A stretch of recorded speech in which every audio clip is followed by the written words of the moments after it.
berkali-kali sampaikan, kalau kita ngerti kasih karunia adalah Allah mau mengembalikan kita pada rancangan semula. Amin. Yang manusia di zaman Adam Hawa rusak, Alkitab bilang kecenderungan hatinya berbuat jahat, kepentingan sendiri. Yang Alkitab bilang mendekati hari kedatangan Tuhan, orang akan model Nuh. Apa itu model Nuh? Saya dengan teman gembala, saya sangat diteguhkan. Teman gembala bilang hampir tidak ada dosa. Iya, tapi menurut ukuran Tuhan memang itu kesalahan. Alkitab bilang apa? Makan minum. Kira-kira dosa? Tuhan suruh bertanggung jawab. Lalu Alkitab bilang kondisi manusia di zaman akhir akan kembali seperti zaman Nuh. Tidak ada dosa di situ. Nanti zaman Lot baru dosa. Kawin mawin. Artinya so kawin lagi. Begitu kawin mawin terus. Itu dosa. Tapi di zaman Nuh makan minum, makanya waktu orang dengar ada air bah, nanti ada hujan dan banjir bandang dan nanti tenggelam, makanya ini perahu kita pakai di gunung. Orang udah percaya. Kalau pikir mana mimpi siang bolong kapan? Nggak akan terjadi. Hidup ini akan berlangsung loh. Mungkin kamu orang panggil sekarang, come on, ayo bangkit dari mimpimu. Ini hidup, lihat ini gunung besar, tidak mungkin tenggelam. Begitu. Apa yang terjadi? Waktu terjadi orang baru mulai teriak, no, tolong. Karena apa? Kepentingan sendiri. Amin, saudara. Amin. Saya tidak khotbah yang mulai bapak-bapak bilang saya berhenti cari makan. Jangan dibungkus hidup bapak ibu hanya untuk kepentingan sendiri. Makanya kalau kita belajar ya tentang hakikat atau jati diri kehambaan itu sangat-sangat luar biasa. Dulos, jomos. Dia diikat, saudara, dan dia tidak punya hak atas dirinya. Yang berhak adalah Tuhan, bos, majikan. Jadi kalau budak di zaman perjanjian lama diikat kaki tangan. Ada rantai yang nggak juga bisa melangkah bisa. Di bawah dari dia betuan di atas keledai, kuda atau unta, diputar-tarik itu tuh budak. Sambil tidak ada baju ke atas. Kalau saudara lihat kan zaman sama Yusuf juga kan begitu. Dijual karena budak. Mau mati kah besok, mau hidup, dia tidak tahu. Karena seluruh kehidupannya tergantung pada Tuhan. Itu gambaran Bapak Ibu dan saya. Amin. Bukan hanya status hamba Tuhan, pendeta, tidak. Tapi itu gambaran Anda yang sudah ditebus. Amin. Orang-orang yang dibayar, dibeli lunas. Kita harus sadar, hidup kita ini hanya mengerjakan kepentingannya. Amin. Amin, saudara. Tapi kita membungkus, kita mengagendakan sebuah agenda. Kita pakai Tuhan hanya untuk agenda kita. Salah. Amin, saudara. Roma Paulus bicara apa? Murka Allah bagi mereka yang mencari kepentingan sendiri. Yang kedua dia bilang apa?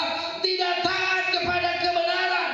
Bayangkan firman saya sampaikan keras, lembut, apalagi mau bubur nasi, apalagi dia sobat tustus sadiki. Mungkin Paulus bilang kamu kalau ikut dengan apa? Dengan waktu, dilihat dari sudut pandang waktu, sudah tidak memerlukan susu, bekananmu keras, bahasanya batu, tapi mau dipanjangnya yang terlatih. Sehingga Paulus bilang susu itu untuk anak-anak. Orang tua minum susu bera-bera terus, susu terus tuh maka. Artinya saudara yang diberkati Tuhan, Anda lihat kadang-kadang ketidaktaatan mengakibatkan murka Tuhan.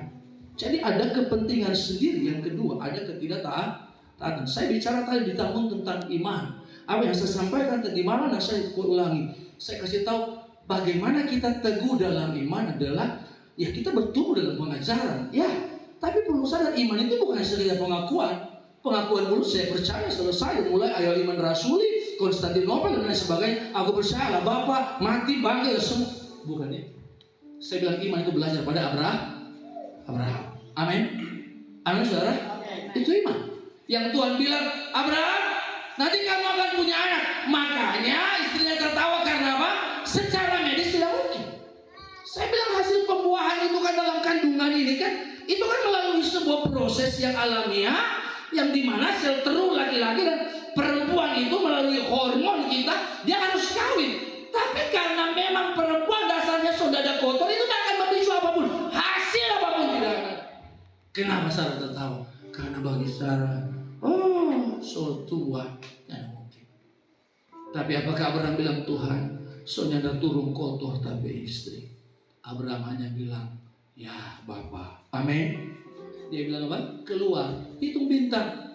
Nanda bareki, hitung hadapi anak-anak. Dia mati berapa anaknya? Ishak dan Ismail. Amin saudara. Jadi banyak.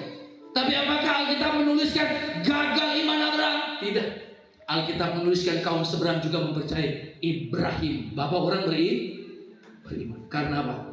Ternyata iman itu bicara tentang apa? Ketaatan. Saya bilang tadi di Tambun, Abraham dipanggil dari Ur Kasdim bukan orang duduk-duduk, pengangguran dan tidak ada kerja. Tuhan panggil, daripada nyari kerja, ada tanda bagi posisi madu. Bukan begitu, saudara. Sehingga Abraham bilang daripada si kedua tak berhasil, ikut jo Tuhan ini, kaki di kanan berhasil. Tidak. Kalau kita melihat sejarah Abraham orang berhasil di Ur Kasdim, mereka sudah punya kepunyaan dan kekayaan orang zaman dulu itu dilihat dari ternak. Orang yang punya sawah ladang ya lihat ladang, anggur kah, gandum kah, itu kekayaan. Bukan hari ini orang lihat rumah, ya kan? Dan memang itu aset dari semua, mobil dan semua. Tapi dulu ternak banyak itu tuh kekayaan. Makanya orang coba menghitung nilai kekayaan yang membuat Ayub rugi itu miliaran. Kalau ikut harga hari ini, dia punya domba, lembu selesai, dia punya gandum orang-orang jaga, orang hitung selesai miliaran. Itu Ayub. Tapi maksud saya adalah begini, apakah Abraham bantah dan bilang Tuhan, so kaya kita di Ur Kasdim, tidak perlu susu dan madu. Amin saudara. Abraham jalan. Amin. Tiap Tuhan bicara Abraham jalan. Bahkan kasih DP anak Abraham siap kasih. Kenapa? Itu tuh iman. Amin. Makanya saya pernah khotbah, iman itu bukan begini. Amin saudara. Kadang iman kita kan minta, Tuhan kasih, Tuhan backing. Tidak ada jadi ada. Saya tidak bilang bukan. Saya tidak bilang jangan, bukan begitu. Iman itu adalah ketaatan. Amin saudara. Sehingga waktu Abraham taat, kasih itu anak, dia kasih.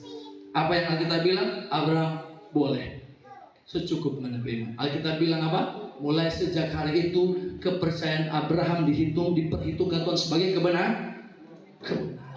Amin saudara. Jadi makanya Paulus bilang apa? Ketaatan bagi orang yang menimbun murka yang tidak taat. Kita penting hidup taat hari ini. Amin. Bapak Ibu hiduplah taat pada Tuhan. Amin. Bahkan Alkitab bilang apa selanjutnya di ayat yang ke-8 tadi? Yang tidak taat kepada kebenaran, melainkan taat kepada kelaliman. Yang hari-hari terjadi. Orang berdosa itu lebih taat bagi hawa nafsu. Pesta pora, bikin dosa sebenarnya. Semau gue. Tidak berpikir tentang kebenaran nanti apa, seperti apa, risiko tidak ada. Karena saya bilang tadi malam,